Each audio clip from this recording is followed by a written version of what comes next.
Hello everyone! I am Teacher Aya, or you can call me Aya. And for tonight's video ay sasagutin ko yung katanungan nyo kung saan pwede i-contact si Miss Hannah Garcia. Kasi unfortunately, message na ako sa Messenger 1 week ago ata, or hindi pa umabot ng 2 weeks. Basta week ago na yon. And then sabi niya, thank you kasi meron daw nag-a-apply sa kanya sa Happy Planet. And then sabi niya, wala na akong Skype. Kaya kung meron daw mag-apply sa kanya ay sa Messenger na lang, i-chat niyo siya direct sa Messenger. And sa pagkakaalam ko, hindi basta-basta na si-search yung Hannah Garcia kasi parang iba yung lumalabas. So, daan muna kayo sa Messenger ko at para maibigay ko or ma-forward ko yung Messenger ni Miss Hannah sa inyo. Okay. Miss Hannah is a manager of Happy Planet. She's one of the manager. Alam ko, sobrang laki ng company ng Happy Planet. And si Miss Hannah yung manager ko before last year, which is March to April to May, parang 3 months, hindi rin, March, April, May, basta yun last year ay nag-work ako sa Happy Planet. And Miss Hannah Garcia is good, she's great, as in talagang tutulungan ka niya. Mukha lang siyang medyo strict or medyo mataray, pero talagang pag may tanong ka ay sasagutin kanya. If may free time siya. Kasi sa pagkakalam ko busy din siya. Kasi nga manager siya. And of course, may kanya-kanya tayong buhay and schedule, guys. At okay, sasagutin ko na lang din kung may demo ba or interview ang Happy Planet. So, nung nagpasa ako ng application ko kay Miss Hannah last year, ay syempre merong demo. Pero nauna yung interview tsaka demo. So yung sa interview medyo kinakabahan ako kasi kung ano yung nasa resume mo, yun yung itatanong niya sa'yo.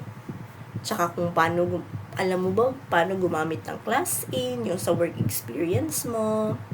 Ganun lang naman yung tanong niya. And then, yung sa demo, sobrang thankful ko sa demo during nung demo ko sa Happy Planet kay Miss Hannah. Kasi, sobrang energetic ng student ko.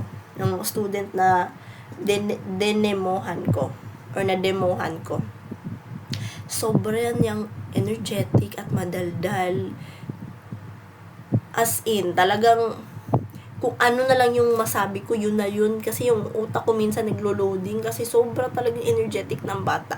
Anyways, andito yun sa YT ko, yung video na yun. Ang title ay Demo That I Got Hired.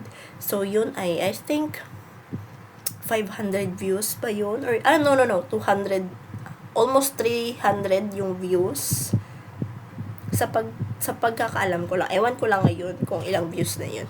So, medyo nag-trending din yun kasi, anyway guys, yung pag-upload ko ng video sa YT ko, at first, wala lang yun kasi nasasayangan ako kasi may mga demo class ako or parang trial class, demo class, trial class. Tsaka may classes talaga ako na pilit kong nire-record kasi for future purposes. Kalong talaga may future. So, ina-upload ko kasi baka merong times na kailanganin ko yun or gusto kong i-watch yun. 'Di ba? Parang may documentation, may document ako. So, yan. Okay, guys. So, wag kayong matakot kay Miss Hannah. Kasi talagang mabait siya. And then, na-try ko din na mag-open ng slot ng morning at afternoon nata yun, or noon. 11, 12 kay Miss Hannah. Kung gusto nyo mag part-time, pwede sa gabi lang. Like 3 to 4 hours. Pero sa pagkakaalam ko, 5 p.m. to 9 p.m. ata yung peak hours, or 6 p.m. to 9 p.m. Kung gusto nyo mag-open pag weekends, wala naman kayong ginagawa, pwede. Kasi, before, na-try ko, Saturday and Sunday, meron talagang nagbubook ng morning sa Happy Planet. Kaya, try nyo guys. Diba? Kung gusto nyo talagang kumita. At saka, ano pa ba? Yung rate. So, 50 to 55 per class or per 25 minutes. Ako ay 55 pesos 25 minutes last year sa HP. Yun. As of now, yun lang siguro muna yung masishare ko. Magpasa kayo ng complete requirements sa messenger niya. Pero i-chat nyo muna ako kasi forward ko kung ano yung messenger niya sa inyo.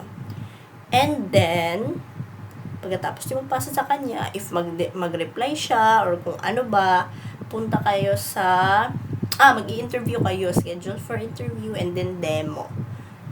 Sa demo nyo talaga galingan.